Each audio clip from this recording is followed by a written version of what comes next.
I want to talk about the subject of consent. And I want to make some observations, really get them off my chest as much as anything. Very different to recent videos. There's no statistics, there's no analysis. This is an opinion piece. Please take it for what it is. The first observation that I would make, and this really knocks onto every other one, is that it seems when I talk about consent, I would bet my boots that 90% of you, as soon as I said that I'm going to talk about consent, assumed that I'm talking about sexual consent, because it seems as if that's the only game in town. And this is a concern to me, because consent is something that should perfuse, does perfuse every aspect of every relationship we have. And yet, by regarding consent as something that is specific to the sexual sphere, it means that the rationale and common sense that we would apply in every other sphere gets left to one side. We don't consider whether how we're treating something is sensible, whether we're being reasonable and proportionate by framing it in every other context anymore. We're allowing it to live in splendid isolation. Let me give you an example of that. I'm tempted not to play this because you're going to be like, how the fuck did he come across this? What does he watch when he's not making videos? I'm going to play you a clip from the YouTube channel Karma TV entitled "Do Girls Like to Be Fingered?" Hi guys, it's Ian here. So do girls really like to get fingered, or is it just something that's pushed by us guys? I mean, you have to say yes to it, obviously. Or yeah, you've got to consent. It's got to be consensual. I mean, yeah, consent is always great. Yeah, they like to get fingered. Like all the time, yes, or? Yeah, if it's consensual, obviously. So the reason that I really wanted to play you that, and despite the reservations that I had, and it kind of shows up that I've watched shit like that, is not because that's an unusual response, but quite the opposite. Strangely speaking, over the last few years, I've noticed quite a number of responses in different spheres of people giving that kind of a response. I mean, in what world, when somebody says, do you like doing something, would you jump to the thing, well, I wouldn't want to do it if I was being forced to do it against my will? Well, of course you wouldn't, because it would be against your fucking will. I mean, you know, what other aspect would anybody say that? Do you like going on picnics? Well, I don't like being kidnapped at gunpoint and being taken on picnics that I don't want to go on. And yet we don't even view these now as odd responses. It seems quite a normal thing. It's becoming quite a normal thing to say, because it seems that in this respect, the issue of consent has got so inextricably tied with the issue of sex that we can't even discuss sex without dragging the consent issue in, even when it isn't appropriate. I've seen many aspects of things where people have been asked or been discussing things that they like, and they feel the need to say, hell yeah, I like doing that, but only with a consenting partner. Again, where else would you say that? If somebody says, do you like money, do you like to have lots of money? You wouldn't feel the need to put the rider, but I'm not a bank robber, right? I don't go mugging old ladies to try and get as much money as possible. You kind of assume that as given, right? That you can say you like money without having to sort of put this little virtue signaling rider on the end of every statement that you make. And that is concerning to me, because you wouldn't do that in any other sphere. We're treating this whole issue of consent and sex in a way that we wouldn't any other. And we're getting into this business now, I think, where there are real knock-on effects in the way that people interact. One of the big things now that I've observed is this business of how you get consent and the business of non-verbal consent. Let me say that these are really important discussions to have. I'm pleased that we're having these discussions. And when I look back to when I was sort of 15 years old, 20 years old, I look back to the way that people interacted then, and there are things that I think were dodgy. There are maybe things that I did were dodgy. There were things that were done that were actually perhaps dodgy to me.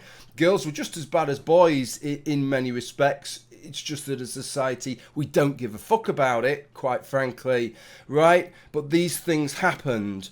And I think it's good that we have a discussion, that people think about these things. How drunk is too drunk? Is there a limit? You know, this whole business of positive affirmative consent isn't a bad idea. What is a bad idea, I think, is when we get into this business of demanding verbal consent, and we've seen several examples of this, including a demand in part of Australia where they're saying that you should have some kind of verbalized consent. And this seems to go very much against the grain of human nature. We've evolved, have we not, for millions of years to read non-verbal cues. And what concerns me, there are people who love to trot this shit out. About how great verbal consent is. And bear in mind, we're not just talking about verbal consent to have sex, we're talking about verbal consent for every single stage along the way. That is what they say. Just because you consent to one thing doesn't mean you've consented to the next thing or the next thing or the next thing. It then becomes a real problem, I think, for a lot of people when you're talking about verbal consent. And there are some people who are right so trendy and right on, they sort of, I don't want to hammer about the sort of lacy green types who's fine, it's cool. I'm cool with sort of saying 50 times during a sexual liaison, hey, can I do this? Can I do this? Would you like me to do that? Well, fucking bully for you if that's what you're like. My experience of people over the years is that most people aren't like that. If you are in a well-established relationship, then it gets easier, I would say. But certainly when you're just meeting somebody, most people find it quite cringeworthy to keep verbalizing these things. And there are some very, very good reasons for that. And reasons, I think, for the concern that I have. Because I just think it goes against the way that people interact. And one of the things, if you're having, let's talk about sex, baby. You know, but rather than salt and pepper version, let's actually fucking talk about it. When you are fucking somebody right, especially if it's one of the first times, long time back for me because I've been married for 10 years, but when you're doing it for the one of the first times, but actually even beyond that, every sexual liaison that you have, the mood, the environment is very, very important, and it can take some building, but it's really easy to crush, to put a dampener on it, right? To make it a bit of a damp squib on the whole thing. And I think for a lot of people, nothing is more of a damp squib than a verbalized no, or a verbalized I don't like that, or a verbalized what the fuck are you doing that for? You dirty twat, right? Those kind of things are a real fucking mood killer, aren't they? Much more of a mood killer than a non-verbalized no. And I think that's one of the reasons that people don't like to say, hey, would you like me to stick my finger up your ass, right? Because a verbalized no kind of dampens the mood. Another reason, of course, like something, an example like that's perfect because it can happen both ways round, man to a woman, woman to a man. And a really good example, actually, because there are reasons why both people of both sexes would say no if asked verbally, even when they mean yes, when a no actually doesn't really mean a no. Really, contentious thing to say nowadays. If somebody says yes, then clearly in that situation it's a yes, but a no could mean one of two things, couldn't it? A no could mean, no, I actually don't like that, I don't want you to do it. Or it could mean, well, I do actually like it, but I don't, for a whole basket of societal, cultural baggage reasons, I don't want to fucking admit to it. I'd rather you just fucking did it and didn't ask me, quite honestly. I've been in that situation numerous times in my life where I can tell you if I'd asked for a verbal yes to something, I wouldn't have got it, but I certainly got a non-verbal yes, and using those millions of years of reading those signals, right, there were lots of positive signals, but it wouldn't have been a verbal yes. So it seems to me it's kind of a recipe for shit sex for most people, quite honestly, if everything has to be verbalized and everything has to be asked, because most people aren't comfy with that. And so if you're not comfy with it, you're either not going to ask, or if you are asked, you're just going to kind of cringe at the fact that you're being asked, and you'd rather they just did it. And maybe what we need to be talking is having slightly more sophisticated conversations, especially with younger people, and about the fact of how to read non-verbal cues, and also how,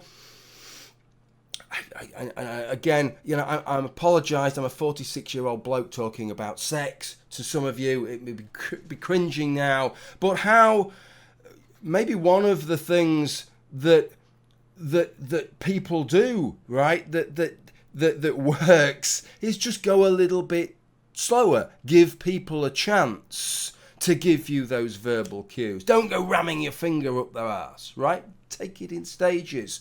Give them a chance. Little bit of rubbing around, little bit of padding around. Give them a chance to give you the feedback so you can work out, is this positive? Is this heading in the right direction and not? Isn't that just the way that it works normally, right? Why are we making it into such a complicated thing? Why are we trying to set these hard and fast rules? Which it almost seems as if what we're trying to do is to set rules that makes it easy to indict people, easy to prosecute people, easy to find the ne'er-do-wells, even if that means that sexual liaisons won't work very well. And it puts young people especially in a very, very difficult position, because what it means is, and the onus, let's be honest, the onus is going to fall on young men, not on young women. That's where the onus will fall, because it's men that are kind of expected to orchestrate things in our culture sexually, where effectively they've got to create the atmosphere, make everything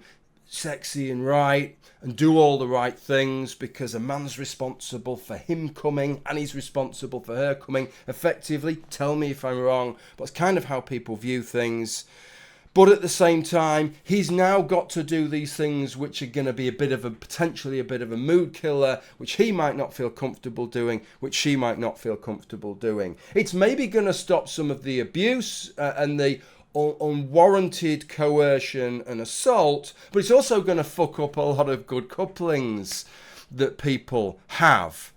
That's a concern of mine. And the final real concern of mine is there's a lot of talk about coercion and pressure. And let me just be clear here. Obviously there are forms of coercion and pressure which are unacceptable.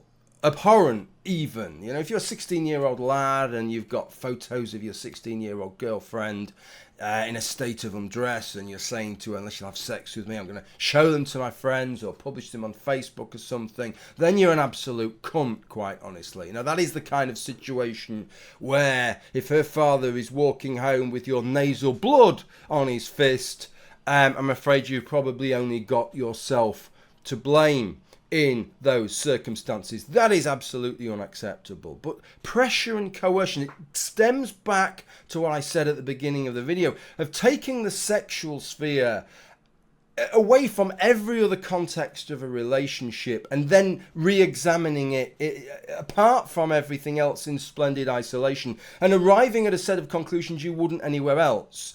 Because pressure and coercion are not just unfortunate aspects of relationships, they are just legitimate and normal aspects, I propose, of relationships, to such a degree that we don't even use the terms to describe them in situations where if sex was involved, we very much would.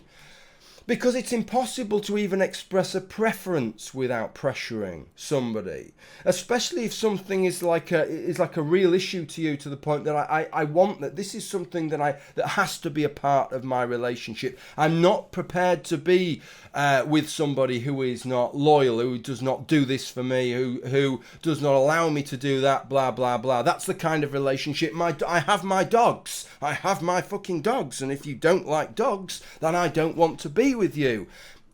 This is pressuring people. As soon as you express a preference, right, then you've pressured somebody. And it's exactly the same in the sexual sphere. As soon as you say, well, I like doing this or that in bed, or I don't like doing this or I don't like doing that, it's impossible to express a preference without pressuring somebody. So it's putting people in a kind of impossible situation here. It brings me back to the situation where it's kind of impossible to fully observe religious people's rights and gay people's rights, because there are points where they're just going to conflict and you can't do both. It's the same kind of thing here, because one thing we talk about is openness and honesty. Be open, be honest. But you can't, if you're open and honest about something, then you cannot but pressure somebody, I'm afraid, unless you both happen to agree on absolutely every single thing. And this is where it becomes concerning for me. You can go and Google it. Go and Google things about girls, because it's always girls, because nobody, let's be honest, nobody gives a crap the other way around. It's always, the studies are always done into girls. So the findings are always about girls, because that's what the studies are done. Girls, young women being pressured into sex or being pressured into sex acts that they're not particularly keen on. And this is an interesting thing, because as soon as we hear the word pressure, we assume that there's something nefarious. But honestly, trying to look back, because I'm not a young man anymore, so this doesn't really apply to me. But how can you be open and honest and not pressure somebody? If you're a young man, if you're a 16-year-old lad, let's say, and you feel ready yourself to have sex, and maybe your girlfriend doesn't, right? But there are lots of other girls that you know who are having sex and do feel ready to have sex, and that's what you want, right? You're ready for that. You know, if this was the other way around, if this was a woman, we must empower her. This is what she wants to do. We must accommodate and empower her sexuality and her sexual drive and her sexual needs. But because it's a guy, it's a little bit dodgy. That's how we're viewing it. But surely he should be open and honest with his girlfriend and say, look, this is something that I'm ready for and that I want. And if it isn't for you, then that's it. This is maybe an issue that I don't want to wait, right? Maybe I'm going to finish with you over this. Isn't that the right thing to do? Because this is what I say. It's kind of like we're in a bit of a dilemma here, aren't we? Where are we saying you should be dishonest? Just dump her. Just dump her. Don't tell her why. Just finish with her as nicely as you can and lie to her about why. Because if you tell her the truth, then there's no getting away from it. You're pressuring her, aren't you? You're pressuring her because she knows that if she does something, if she goes, well, if I do have sex with him, then we won't end up splitting up. It's unavoidable. And the reason that I say that is because these are just such fucking mundane things that have always happened. And we're making a big deal about it like this is something really nefarious. And yet really, actually, what we're talking about here is just people expressing their sexual desires. And if it's a sexual desire that's really important to them, then they're saying, this is something that's really fucking important to me, right? And maybe if you're not on board with it, then this isn't going to work out. Is that wrong to do that? As I say, I've given hints of this throughout this video, and I've tried to stage this video in a sort of even-handed way that applies to both sexes, but I honestly don't think that society views it. I don't think the media portrays it in that way. I think the media very much portrays it in terms of men pressure, men coerce, men required to have consent, and men doing things where there isn't consent. And often the same things, when they're viewed the other way around, they're viewed more in terms of empowerment of women exploring their sexuality, and that a good man should accommodate his partner's sexuality and allow her to sexually flourish, whereas a man's sexuality should be curtailed by his partner's limits. I don't know. Maybe that's me. Maybe I'm misreading how society portrays that. Tell me if you think I'm wrong. I certainly think I'm wrong there in terms of actual relationships. I think actual relationships generally tend to be healthier than that, much more even-handed than that. And most people arrive at a mix within their relationship, because few people are in a relationship where both people want exactly the same thing, whether in the sexual sphere or any other sphere, right? Any other sphere of their life, how they decorate their home, where they live, every aspect of their lives.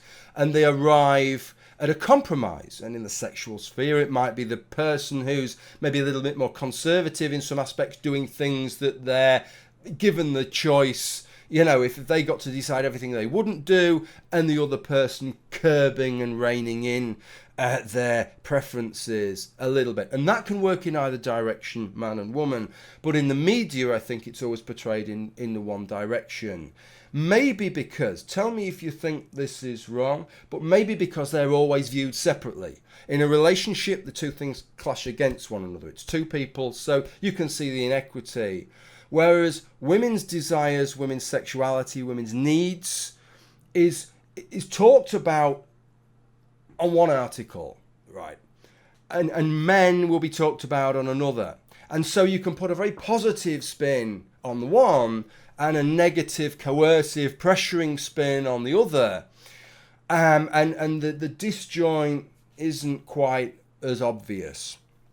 That's maybe not a central observation to the business of consent. I told you this was an opinion piece. I told you this was a talky piece.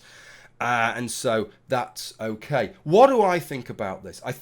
Let me just sum all this up. I think that the business of consent is important. I am very pleased that we are having discussions about this.